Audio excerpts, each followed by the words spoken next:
GERD itu asam lambung naik, gara-gara ini. Tapi kalau GERD itu sendiri nama yang tepat nggak sih? Iya. Nah, buat penyakitnya kan ada yang bilang asam lambung itu tidak tepat, namakannya asam lambung apa gimana sih sebenarnya? Jadi sebenarnya kalau GERD itu kan kepanjangan dari gastroesophageal reflux disease. Jadi penyakit akibat asam lambungnya itu naik ke atas. Jadi kalau misalkan kita pahami nih secara anatomi itu kan lambung kayak gini kan, kayak bentukan bola gitu kan. Nah, dia kan menghasilkan asam lambung. Cuman asam lambung itu kan dia akan ada di tempatnya terus, dia akan dikunci nih.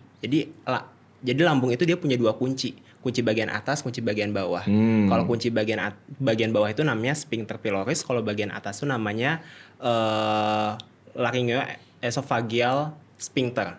Lower esophageal sphincter, LES, lower esophageal sphincter. Nah, kenapa bisa terjadi GERD? Karena terjadi kenaikan pada asam lambung itu ke bagian atas. Asam lambung yang ada di lambung ini naik.